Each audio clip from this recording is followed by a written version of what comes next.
하나님의 말씀 열왕기하 13장 14절에서 25절까지 말씀입니다. 열왕기하 13장 14절에서 25절까지 말씀. 제가 14절을 읽고 교독하십니다. 엘리사가 죽을 병이 들매 이스라엘의 왕 요아스가 그에게로 내려와 자기의 얼굴에 눈물을 흘리며 이르되 내 아버지여 내 아버지여 이스라엘의 병거와 마병이여 하매 엘리사가 그에게 이르되 활과 화살들을 가져오소서 하는지라 활과 화살들을 그에게 가져오매 또 이스라엘 왕에게 이르되 왕의 손으로 활을 잡으소서 하매 그가 손으로 잡으니 엘리사가 자기 손을 왕의 손 위에 얹고 이르되 동쪽 창을 여소서 하여 곧 열매 엘리사가 이르되 쏘소서 하는지라 곧 쏘매 엘리사가 이르되 이는 여호와를 위한 구원의 화살 곧 아람에 대한 구원의 화살이니 왕이 아람 사람을 멸절하도록 아벡에서 치리이다 하니라. 또 이르되 화살들을 집으소서 곧 집음에 엘리사가 또 이스라엘 왕에게 이르되 땅을 치소서 하는지라 이에 3번 치고 그친지라. 하나님의 사람이 노하여 이르되 왕이 대 6번을 칠 것이니이다. 그리하였다면 왕이 아람을 진멸하기까지 쳤으리이다. 그런즉 이제는 왕이 아람을 3번만 치리이다 하니라. 엘리사가 죽으니 그를 장사하였고 해가 바뀌매 모압 도적대들이 그 땅에 온지라. 마침 사람을 장사하는 자들이 그 도적대를 보고 그의 시체를 엘리사의 묘실에 들이던지매 시체가 엘리사의 뼈에 닿자 곧 회생하여 일어섰더라. 여호아스 왕의 시대에 아람 왕 하사엘이 항상 이스라엘을 학대하였으나 여호와께서 아브라함과 이삭과 야곱과 더불어 세우신 언약 때문에 이스라엘에게 은혜를 베풀며 그들을 불쌍히 여기시며 돌보사 멸하기를 즐겨하지 아니하시고 이때까지 자기 앞에서 쫓아내지 아니하셨더라. 아람의 왕 하사엘이 죽고 그의 아들 베나다시 대신하여 왕이 되매 25절입니다. 여호아스의 아들 요아스가 하사엘의 아들 베나다의 손에서 성읍을 다시 빼앗으니 이 성읍들은 자기 부친 여호아스가 전쟁 중에 빼앗겼던 것이라. 요아스가 베나다낫을 3번 쳐서 무찌르고 이스라엘 성읍들을 회복하였더라. 아멘. 오늘 말씀 가운데 먼저 14절을 보시겠습니다. 엘리사가 죽을 병이 들매 이스라엘의 왕 요아스가 그에게로 내려와 자기의 얼굴에 눈물을 흘리며 이르되 내 아버지여 내 아버지여 이스라엘의 병거와 마병이여 하매. 여기에 보시면 요아스가 임종 직전에 엘리사를 부른 이름이 있습니다. 14절 하반절을 다시 보시면 내 아버지여 내 아버지여 이스라엘의 병거와 마병이요. 이 말은 물론 선지자 엘리사에 대한 존경의 의미로 볼 수가 있습니다. 한편으로는 그런데 이 요아스가 엘리사를 굉장히 의지하고 있구나, 존경하면서 동시에 의지하고 있다는 것을 볼 수 있습니다. 여기에 쓰인 병거와 마병이라는 것은 오늘날로 하면 최고급 전차, 장갑차 여기에 해당하거나 비행기로 하면 최신 전투기로 말할 수 있는 그 당시로 보면 고대 근동 지역에서 가장 막강한 무기를 가리켜서 하는 이야기가 병거와 마병이었습니다. 그렇기 때문에 이 요아스 왕이 엘리사 선지자에 대해서 이렇게 표현한 것은 엘리사가 이스라엘을 막아주는 강력한 무기요 방패가 된다라는 사실을 말한 것입니다. 물론 요아스 왕이 이 엘리사 선지자를 하나님의 사람으로 알고 존중하면서 결국 하나님을 경외함으로 이런 고백을 한 것이라면 괜찮습니다. 그것은 건강한 고백이고 건강한 의지죠. 그런데 요아스는 이런 생각이 그의 심중에 있었을 거예요. 그동안 엘리사 때문에 이스라엘이 보호를 받았고 엘리사 때문에 구원을 받은 것이다. 그러니까 이제 엘리사가 죽게 되면 이스라엘이 보호받지 못할 것이고 구원받지 못할 것이다라는 생각을 한 것입니다. 딱 맞는 건 아니지만 이런 거죠. 우리가 믿음의 고백으로 나의 신앙도 고백하고 다른 사람들에게도 그 신앙을 약간 좀 흘려보내기 위해서 자동차에다가 익투스, 그 물고기 표시를 하는 것 괜찮잖아요. 그리고 차 안에다가 십자가 다는 것 괜찮을 수 있습니다. 내 몸에다가 치장하는 것 괜찮을 수 있어요. 그런데 어떤 사람들은 이 익투스 자체가 나를 구원할 거라고. 그러니까 자동차 사고가 안 나는 건 이 물고기 표식 때문에, 이 차 안에 있는 십자가 때문에, 내 몸에 걸고 있는 이 십자가 표식 때문에 그래도 내가 상함받지 않지 않을까? 뭔가 일이 있으면 이걸 만지작 하는 거예요. 여러분, 무엇을 의지하고 있는 거죠? 어떤 분을 보면 생수에 누군가가 터치했대요. 용한 사람, 이게 소위 하나님의 사람이라고는 불려지는데 그곳에서, 특별한 곳에서 파는 이 생수를 마시면 암도 낫고 무슨 병도 낫는데요.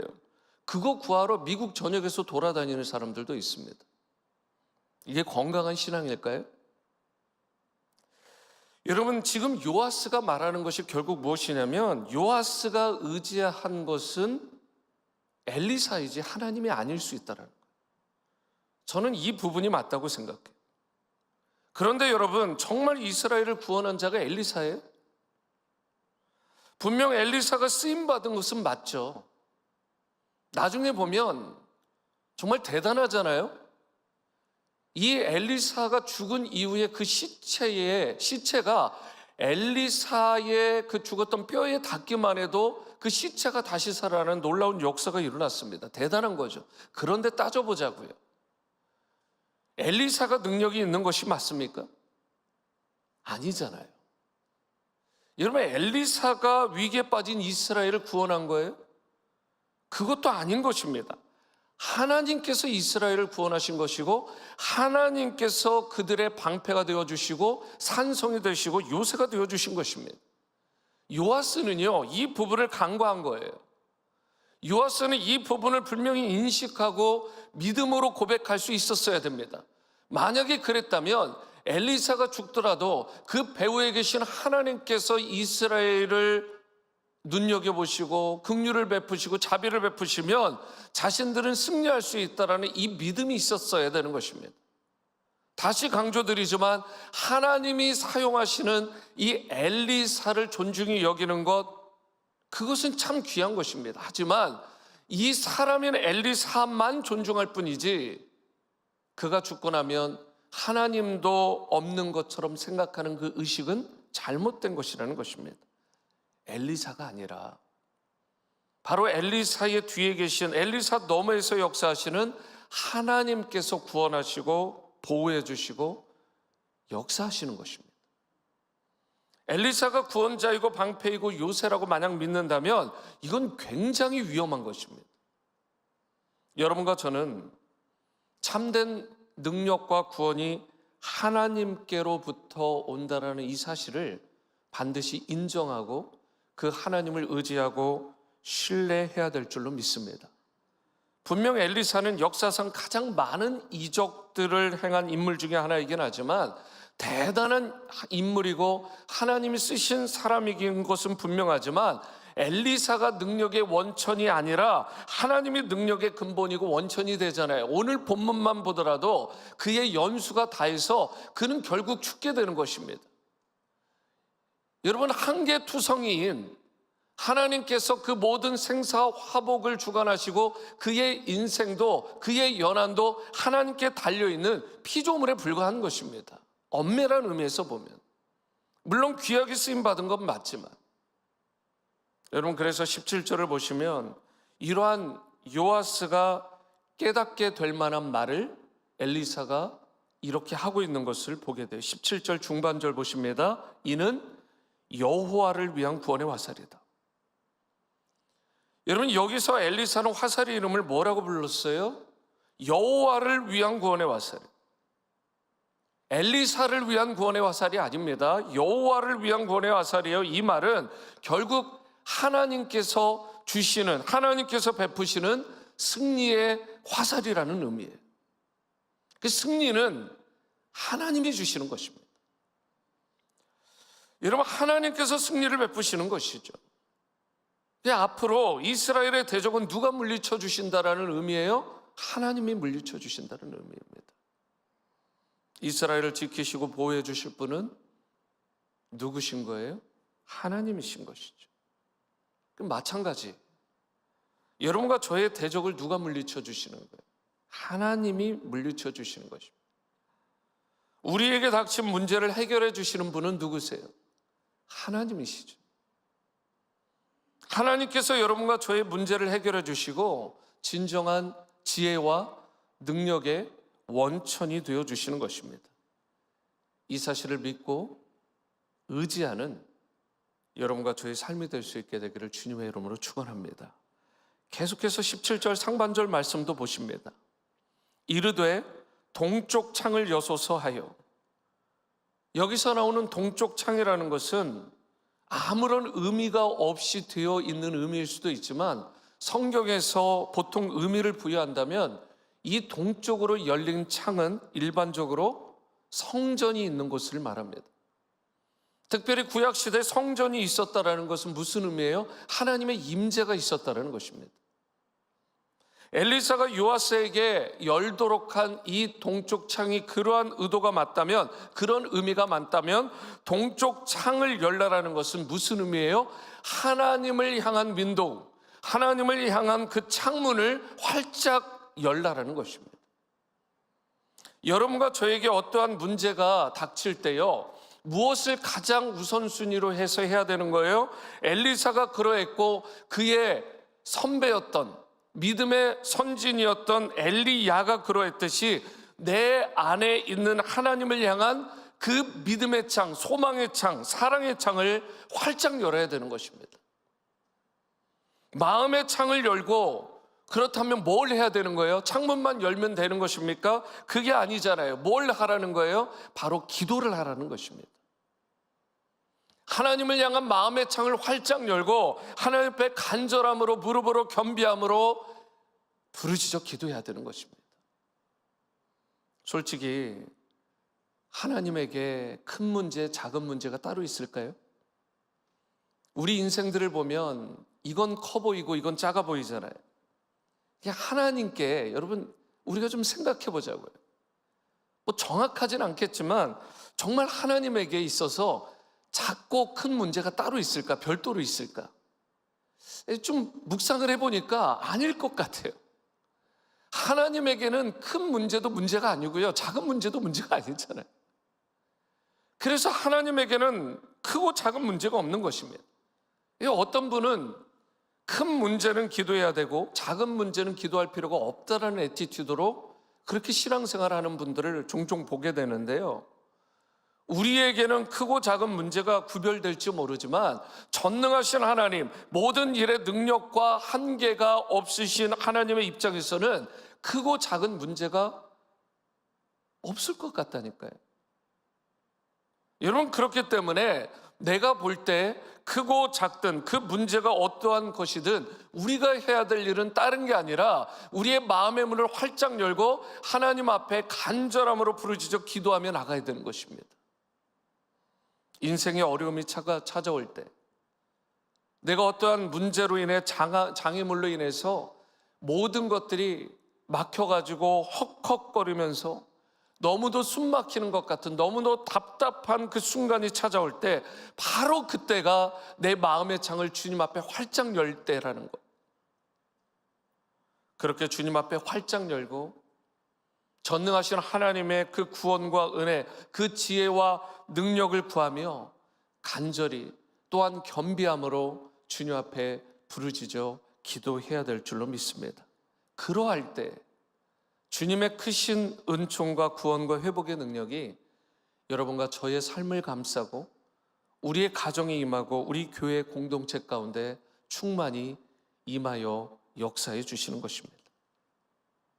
바라기로 저는 이러한 은혜와 축복이 여러분 모두의 삶 가운데 임할 수 있게 되기를, 그런 오늘 토요 새벽에 될 수 있게 되기를 주님 여러분을 축복합니다. 여러분, 오늘 본문에서 또 잘 풀리지 않는 내용이 있어요. 그게 뭐냐면 17절 말씀을 이번에 한 번 더 봅니다. 17절, 이르되 동쪽 창을 보소서 하여 곧 열매, 엘리사가 이르되 쏘소서 하는지라. 곧 쏘매, 엘리사가 이르되 이는 여호와를 위한 구원의 화살, 곧 아람에 대한 구원의 화살이니 왕이 아람 사람을 멸절하도록 아벡에서 치리이다 하니라. 여기에 보시면 왕이 아람 사람을 멸절하도록 아벡에서 칠 것이다라는 그런 말을 엘리사가 합니다. 그런데 이 아벡이라는 지역이 그냥 넘어갈 수 없는 지역이에요. 아벡은 어떤 지역이냐면 이스라엘의 역사상 가장 최악, 가장 최대의 끔찍한 패배를 당했던 곳이 아벡입니다. 무슨 말이냐면 사무엘상 4장에요, 블레셋이 공격해 오거든요. 블레셋이 공격해 왔을 때 이스라엘이 나아가서 맞서 싸웠던 곳이 있는데, 거기에 그 당시 제사장이었던 엘리의 두 아들이었죠, 홈니와 비느하스가 나갑니다. 그런데 그냥 나간 게 아니라 여호와의 언약궤를 모시고 나가요. 그런데 문제는 뭐냐면 홈니와 비느하스는 신앙이 없었어요. 하나님 두려워하지 않았습니다. 굉장히 불경건한, 심지어 악한 자들이에요. 그런데 어떤 마음이 있었냐면 딱 이런 거예요. 여호와의 언약궤만 가지고 나가면 다 이길 수 있지, 무슨 미신처럼 그렇게 생각한 것입니다. 하나님을 경외하고 하나님을 사랑하고 존중하는 마음이 없는 상태인데 여호와의 언약궤만 가지고 가면 이길 수 있어, 이런 마음으로 나갔다고요. 그런데 어떻게 됐죠? 그렇게 블레셋과 전쟁을 치르게 됐는데 너무나 비참하게, 너무나 끔찍하게 대패를 당하게 됩니다. 그때 홈니와 비느하스가 전쟁에서 죽게 되고요, 더 끔찍한 것은 여호와의 언약궤가 어떻게 되었죠? 이 블레셋에게 빼앗기는 수치와 아픔을 당하게 됩니다. 그리고 너무나 오랜 시간 동안 이 여호와의 언약궤, 하나님의 임재를 상징하는 이 언약궤가 블레셋 지경에 계속해서 머무르게 돼요. 바로 그 지역이 아벡인 것입니다. 그런데 하나님께서 엘리사를 통해서 이 요아스 왕에게 뭐라고 얘기한 거예요? 너희 가운데, 너희 이 나라나 민족 가운데 역사상 가장 아프고 가장 비참하고 가장 수치스러운 패배를 당한 그곳인데, 바로 그 현장에서 내가 아람 군대를 쳐서 물리쳐 줄 것이라는 말씀을 한 것입니다. 여러분, 아벡이라는 곳만 생각하면 이스라엘 입장에서는 트라우마가 있을 만한 곳이에요. 그런데 그 현장에서, 그 고통의 현장에서 하나님께서 임재하시고 역사해 주심으로 말미암아 그 모든 수치와 능욕을 다 털어내고 다시 한번 일어날 수 있는 기회를 주시겠다라고 말씀을 한 것입니다. 우리의 삶도 마찬가지 아니겠습니까? 우리는 어떤 상황과 환경이 펼쳐지면 그 당시의 것들이 떠올라 가지고 너무나 트라우마가 생길 때가 있어요. 그런데 여러분, 한계와 제한 따위는 없으신 우리 능력의 하나님께서 임재하여 주시면 저와 여러분들의 그 고통과 수치와 아픔과 모든 것들을 다 제거해 주시고 우리를 다시 한번 그 자리에서 일어나게 하는 놀라운 은혜를 베풀어 주실 수 있음을 믿으시기 바랍니다. 사람으로서는 할 수 없지만, 나로서는 이룰 수 없지만 하나님의 전능하신 손이 임재하시면, 그래서 오늘 이 왕에게 이 엘리사가 손을 얹잖아요. 여러분, 그것은 곧 하나님의 능력의 손이 그에게 임한다라는 것을 상징적으로 보여주는 것입니다. 하나님의 능력의 손이 임하게 되면 모든 상황 가운데서 그 능력으로 말미암아 승리하는 역사가 임하게 되는 것입니다. 그러면서 뭐라고 해요? 요아스가 이 화살들을 집어들고 땅을 치게 합니다. 몇 번 땅을 쳤죠? 18절 말씀을 보십니다. 또 이르되 화살들을 잡으소서 곧 집음에 엘리사가 또 이스라엘 왕에게 이르되 땅을 치소서 하는지라. 이에 3번 치고 그친지라. 여러분, 이게 참 중요한 내용이에요. 3번만 치죠. 3번만 치라고 하지 않았는데 3번만 쳤어요. 만약에 엘리사의 말대로 5번 또는 6번, 만약에 그 이상을 믿음으로 땅에다가 화살을 쳤다면 무슨 일이 일어나는 거예요? 아람 군대를 완전하게 물리치게 되고 북이스라엘에게 있어서 이 왕의 믿음으로 말미암아 하나님이 긍휼과 자비를 베푸셔서 새로운 역사가 펼쳐질 수도 있었던 순간이에요. 그런데 그 순간에 요아스가 겨우 3번만 치게 된 것입니다. 이것에 대해서 임용국 그 신학 교수님이 열왕기하 주석에 이렇게 이 부분을 해석을 한 것을 보게 됐습니다. 잘 한번 들어보세요. 엘리사가 요아스에게 화살로 땅을 치라고 지시한 것은 그의 신앙, 사상, 행동을 시험하고 교훈하기 위함입니다. 행동은 마음을 나타내고 마음은 신앙을 보여줍니다. 요아스가 3번만 친 것은 하나님의 능력과 지혜를 많이 받아 전쟁을 끝내려는 간절한 마음이 그만큼 적었다는 것입니다. 그는 하나님의 역사를 크게 기대하지 않았습니다. 크게 신뢰하지 않았습니다.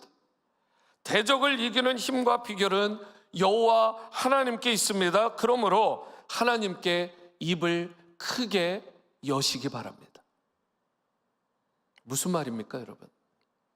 기도를 해도 한 3번 하고 멈추지 말라는 거예요. 내가 어떠한 사역을 할 때에도 3년, 30년 하고 멈추지 말라는 거 아니겠어요? 우리 가운데서 신앙의 그 가문과 그 역사가 끝나지 말게 하라는 말 아니겠습니까? 적당히 3번에서 멈추지 말라는 거잖아요. 지난 워싱턴 지구촌 교회 역사 50년을 우리가 거기서 만족하면서 거기서 적당한 선에서 멈추지 말라는 말씀 아니겠습니까? 향후 50년을 기대하고 주님 앞에 맡기면서 철저하게 의지하고 신뢰함으로 나가라는 말씀 아니겠어요? 여러분, 요아스는 하나님에 대한 믿음과 기대감이 없었습니다. 그는 하나님을 경외하고 존중하는 왕이 아니었어요. 형식적으로 화살을 땅에 친 것입니다. 그것도 3번. 그리고 이것은 온전한 순종이 아니라 절반의 순종을 요아스가 했다는 것입니다. 그런데 따져보면 여러분, 절반의 순종이라는 것이 순종인가요? 성경을 어디를 봐도 절반만 순종한 걸 순종이라 말하지 않습니다. 그건 불순종이에요. 우리가 우리의 배우자를, 누군가를 사랑할 때 나 당신 50%만 사랑할래. 여러분, 이게 온전한 사랑인가요? 아니잖아요. 그것은 사랑하지 않는 것입니다. 내가 50%는 당신만 사랑하는데 50%는 딴 사람도 사랑할래. 여러분, 이건 끔찍한 것입니다. 오늘 우리가 하나님 앞에 보여야 되는 것은 절반의 순종이나 절반의 사랑이 아니라는 것입니다. 하나님께서 오늘 이 새벽에 우리 가운데 기대하는 것은 적당히 3번 내리치고 오늘 새벽 기도 끝났으니까 나머지 시간은 내 거야 라고 보내기를 주님 기대하시는 게 아니라는 것입니다. 일주일의 시작이 주일인 건 맞지만 주일 예배를 최선을 다해서 생명을 다해서 목숨을 다해서 드려야 되는 건 맞지만 그 1시간, 2시간 내가 드리고 나머지 시간들 166시간, 165시간에 대해서 내 마음대로 사는 것 하나님 원하는 분이 아니라는 것입니다. 모든 시간, 모든 물질, 나에게는 모든 젊음과 심지어 나의 모든 생명, 호흡이 닿는 그 순간까지 내가 화살을 믿음으로 내리치는 행위를 끝까지 가야 되는 것입니다. 저와 여러분들의 그 신앙이 그렇게 순결하고 정금과 같이 나오므로 하나님을 감동시킬 수 있는 그런 믿음의 사람, 믿음의 거장들로 다 세워지는 이 새벽이 될 수 있게 되기를 축원합니다. 적당한 선에서 신앙생활하고 타협하는 게 없습니다. 우리 교회도, 우리의 가정도, 우리 개인의 삶도, 우리 자녀들도 적당히가 없는 것입니다. 여러분, 적당히 한다라는 건 그건 믿음이 없는 것을 말하는 것입니다. 그러므로 하나님을 사랑하되 하나님을 온전히 사랑하는 여러분과 제가 될 수 있게 되기를 바라고, 하나님께 순종하되 온전한 순종을 드릴 수 있는 여러분과 제가 될 수 있게 되기를 바랍니다. 그리하여 신실하게 베푸시는 하나님의 은혜와 역사를 맛보시는 그 삶에 참여하시고, 여러분의 모든 걸음걸음마다 엘리사나 다른 누군가가 아니라 하나님께서 친히 여러분들의 구원과 방패와 요새와 산성이 되어주시는 그 주님의 크고 위대하신 사랑과 지혜와 능력으로 승리하며 살아가시는 그런 여러분의 개인의 삶 그리고 가정 다 될 수 있게 되기를 주님의 이름으로 축원합니다. 오늘 마음을 담아 찬양하십니다. 384장 나의 갈 길 다가도록, 384장 통일 찬송가로는 434장입니다.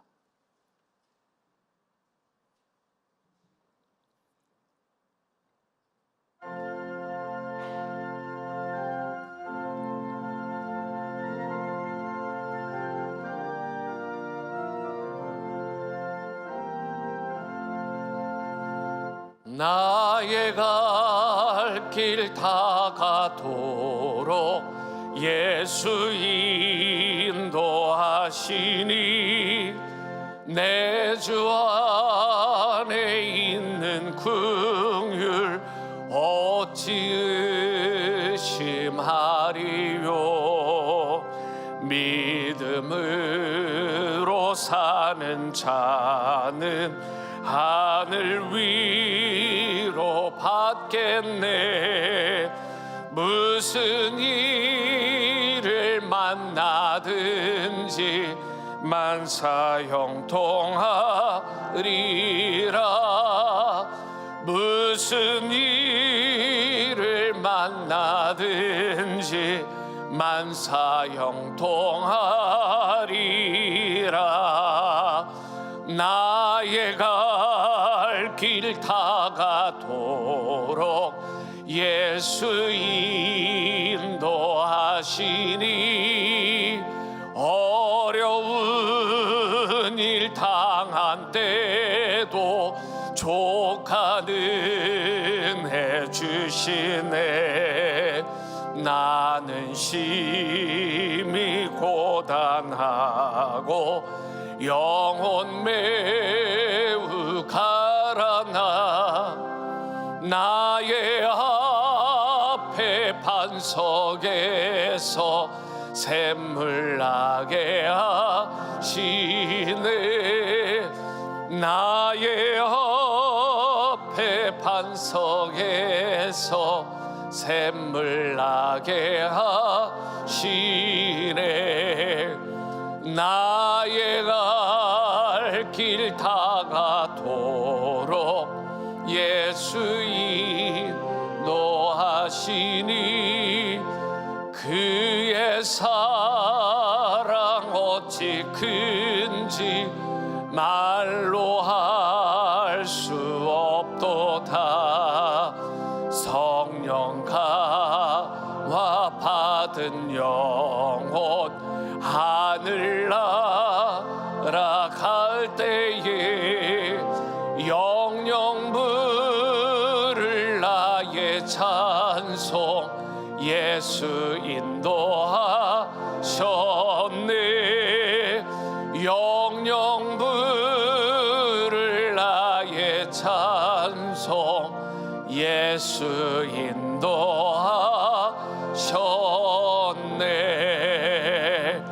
아멘.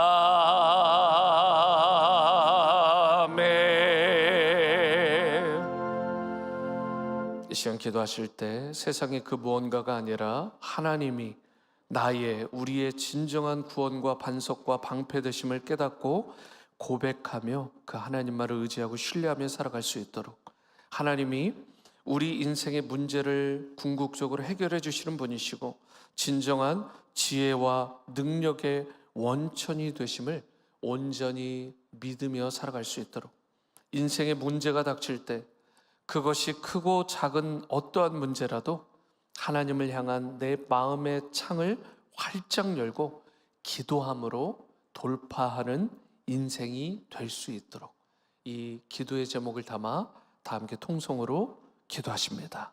사랑과 은혜의 주님, 하나님께서 우리의 진정한 구원과 반석과 방패와 산성과 요새가 되어주심을 믿습니다. 이 사실을 우리가 마음속 깊이 깨닫고 이것을 고백하며 주 여호와 하나님만을 신뢰하고 의지하며 살아가는 우리의 삶이 될 수 있도록 역사하여 주시옵소서. 하나님께서 궁극적으로 우리 인생의 문제를 해결해 주시는 분이심을 기억하고 진정한 지혜와 능력이 원천히 하나님께 있음을 고백하며 주 여호와 하나님만 붙드는 삶을 살아가게 도와주시옵소서. 인생의 문제가 닥칠 때 그것이 크든 작든 어떠한 문제라도 하나님을 향한 내 마음의 창을 활짝 열고 기도함으로 돌파하는 인생이 될 수 있게 도와주시옵소서. 오늘 내가 믿음으로 땅을 치되 정말 하루 3번만 치는 것이 아니라 내 호흡이 닿는 그 순간까지 응답 받을 때까지 내가 믿음으로 돌파하는 그런 신실한 하나님의 사람 되도록 역사해 주시옵소서. 아버지 함께해 주시옵소서. 이 시간 기도하실 때 또 지구촌에 생명을 주고 제자를 삼아 선교하는 교회로 든든히 세워지고 하나님을 사랑하고 이웃을 사랑하고 섬기는 성도가 될 수 있도록 성도 간에 아름다운 하나됨을 이루고 영적 성장과 회복이 있는 건강한 목장들과 목원들이 많이 세워질 수 있도록 미랄 사랑의 캠프 단기 선교팀 오늘까지 사역을 하고 돌아오시게 되는데 주 안에서 아름다운 하나됨을 하모니를 이루고 풍성한 사랑과 섬김의 열매를 맺고 안전하게 돌아오실 수 있도록 우리 환우분들 계십니다. 환난 중에 성도님들 계십니다. 저들의 건강을 지켜주시고 우리 성도님들 눈동자같이 지켜 보호하시는 크신 은총을 베풀어 달라고 이 시간 다 함께 교회와 성도님들을 위해 기도하시겠습니다. 사랑의 주님, 지구촌에 생명을 주고 제자를 삼아 선교하는 교회 라이프 기빙 디사이플 메이킹 온 미션 처치의 비전을 우리가 잘 이룰 수 있게 도와주시고 하나님을 사랑하되 마음과 뜻과 정성과 생명을 다해 사랑하고 우리의 이웃들 다른 사람들을 내 몸과 같이 내 자신과 같이 사랑하는 그러한 성도 되게 도와주시옵소서. 우리 성도님들 간에 어린아이부터 노년에게까지 모든 연령과 세대 또 언어를 초월해서 민족을 초월해서 성도 간에 아름다운 하나됨을 이루게 하시고 영적인 성장과 회복이 있는 그런 건강한 목장들을 많이 세울 수 있게 도와주시옵소서. 미랄 사랑의 캠프 단기 선교팀 계속해서 안전 지켜주시고 오늘까지 사역을 아름답게 마무리하고 풍성한 사랑과 섬김의 열매를 맺고 안전하게 돌아오실 수 있게 도와주시옵소서. 환우분들 건강을 지켜주시고 환난 중의 성도님들 눈동자같이 지켜보시는 특별한 은혜를 허락하여 주시옵소서. 아버지 역사해 주시옵소서. 아버지 함께해 주시옵소서. 이 시간 마지막으로 기도하실 때 한국과 미국에 하나님의 영광을 인정하는 것이 가득하게 하시고 교회가 세상을 치유하고 회복하는 공동체로서의 사명을 계속해서 잘 감당할 수 있도록 강한성 우술조 선교사님 성령 충만하시고 영육간에 강건하시고 국내외 모든 선교사님 기관들을 통해서 주님의 복음이 땅끝까지 전해질 수 있도록 계속되는 전쟁으로 피폐한 우크라이나, 러시아, 이스라엘, 하마스 간의 전쟁 속히 종식되되 평화적으로 종식될 수 있도록 특별히 또 북녘 땅에 있는 우리 동포들 지하교회의 성도들이 있습니다. 주님께서 눈동자같이 지켜주시고 저들을 불쌍히 여겨주셔서 속히 평화적으로 우리 남과 북이 통일되게 하시고 복음으로 그 땅이 덮이는 놀라운 은혜와 역사가 있게 달라고 다 함께 나라와 민족 열방을 위해 기도합니다. 사랑하는 주님, 한국과 미국에 여호와 하나님의 영광을 인정하는 것이 특별히 가득하게 하시고 교회가 세상을 치유하는 회복 공동체로서의 이 역할을 계속해서 아름답게 잘 감당할 수 있게 도와주옵소서. 미랄과 소금의 역할을 우리 교회와 성도가 감당할 수 있기를 원합니다. 하나님의 뜻이 이루어질 수 있기를 원합니다. 하나님 역사해 주시고 긍휼과 자비를 베풀어 주옵소서. 강한성 우술조 선교사님 성령 충만하시고 영육간에 강건하게 하여 주시고 국내의 모든 선교사님 기관들을 통해서 주님의 복음이 땅끝까지 전해질 수 있게 도와주시옵소서. 우크라이나 러시아 이스라엘 하마스 간의 전쟁이 속히 평화적으로 종식될 수 있도록 하나님 함께 해주시고 특별히 남과 북이 주 안에서 평화적으로 통일되고 또 그 땅을 불쌍히 긍휼히 여겨주셔서 지하교회 성도들 그 신앙을 지켜나갈 때 참으로 너무나 고통과 어려움이 많지만 그 많은 핍박과 어려움 가운데 저들을 지켜주시고 그 순전한 신앙을 통해 하나님께 영광이 되고 속히 그들이 구원받는 놀라운 은혜를 허락하여 주옵소서. 아버지 역사해 주시옵소서. 함께해 주시옵소서.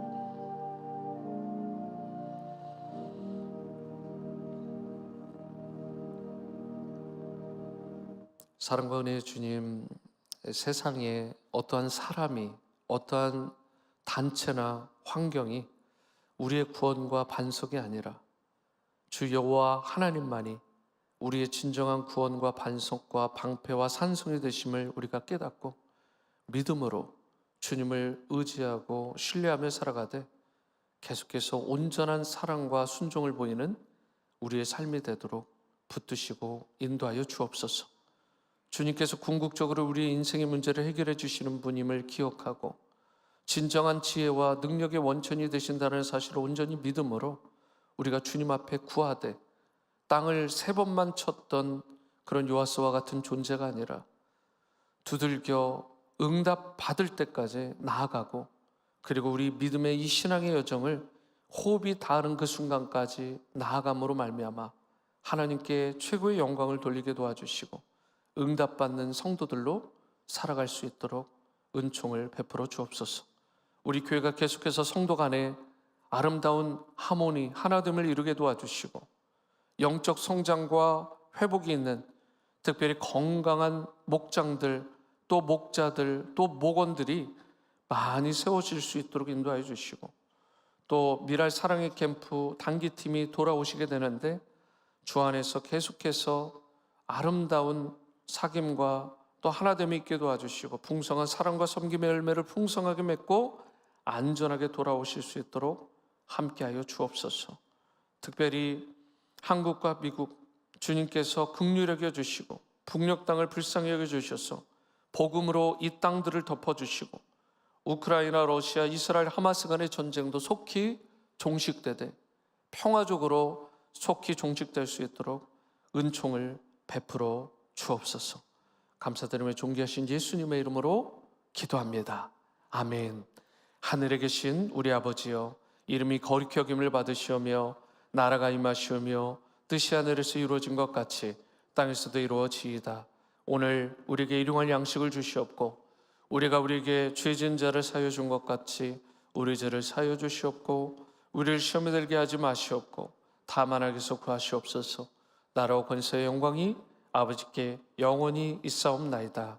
아멘. 아멘. 네, 오늘 아침에도 동일하게 아침 식사가 제공됩니다. 여러분 개인의 기도를 하시고 우리 다목적 대강당에 가셔서 식사하시면서 교제하시기 바라고, 오늘 7시 반에는 중보기도, 다니엘 중보기도 조장 모임이 있습니다. 기억하시고 우리 컨퍼런스룸으로 와주시기를 부탁을 드립니다. 계속해서 개인의 기도로 나아가시겠습니다.